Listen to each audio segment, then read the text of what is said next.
ఎలా చేయాలి అన్నప్పుడు ఆయన మనకిచ్చిన అద్భుతమైన ఐడియా ఈ క్రియాశీలక ఈ మెంబర్షిప్ 2021లో 1,00,000 మంది, 2022లో 3 లక్షల మంది, 3,50,000, 2023లో 6,47,000 మంది క్రియాశీలక సభ్యులుగా నమోదు చేసుకున్నారు. దీంట్లో రెన్యూవల్స్ కూడా ఉన్నాయి. ఇప్పుడు మళ్ళీ మన 18వ తారీఖున క్రియాశీలక మెంబర్షిప్ స్టార్ట్ చేశారు. 28 వరకు కదండి, 28 వరకు ఉంటుంది. కొంచెం వర్షాలు ఇబ్బంది వల్ల ఇంకొక 1 or 2 days ఎక్స్టెన్షన్ చేయమని చెప్పి నేను అడుగుతున్నాను వీళ్ళని, మన ఈ నిర్వహించే వాళ్ళని. అంటే ఒక్కొక్కసారి ఎవరైనా చనిపోయినా, ఎవరికైనా గాయపడినా ఒక్కోసారి మా కెపాసిటీ కూడా సరిపోదు, ఎంతని మేము కూడా ఇవ్వగలుగుతాం. సో ఇది ఒక అద్భుతమైన ఆలోచన కళిమ వారు చేసింది.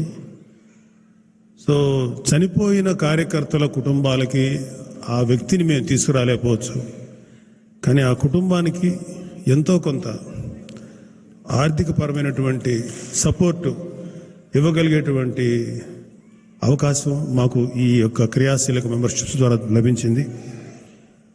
అంటే ఇంతకుముందు మన చక్రవర్తి గారు ఒక ఇన్ఫర్మేషన్, చల్లపల్లిలో ఒక మేస్త్రి గారు, ఒక ఆయన ఉండేవారు, తాపీ మేస్త్రి గారు. ఆయన 2022లో క్రియాశీలక, దానికి ముందు ఎప్పుడు 21లో ఎప్పుడు చేయించుకున్నారు. ఆ ఇంట్లో కూడా తెలియదు అతను క్రియాశీల మెంబర్ అనేది, జనసేన సింపథైజర్గానే అతను తెలుసు. ఇంట్లో వాళ్ళకి కూడా తెలియదు ఇతను క్రియాశీలక మెంబర్షిప్ తీసుకున్నారని. చాలా చాలా చాలా పేద కుటుంబం. సరే, దురదృష్టం కొద్దీ ఆయన చనిపోయారు.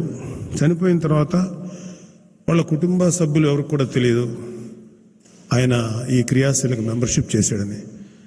సో ఆ రోజు ఆ కుటుంబాన్ని, ఆ చనిపోయిన వ్యక్తి తాలూకు కుటుంబం గురించి ఎంక్వైరీ చేసి వాళ్ళ కుటుంబ సభ్యులకి ఆ రోజు జనసేన తరఫున 5 లక్షల రూపాయలు ఇస్తే వాళ్ళు చాలా ఆశ్చర్యపోయారు. మాకు తెలియదండి, మా వ్యక్తి ఇలా చేశారు ఇట్లాగానే అని. వాళ్ళు ఆ 5 లక్షలు, అంటే అత్యంత పేద కుటుంబం, 2 ఆడపిల్లలు,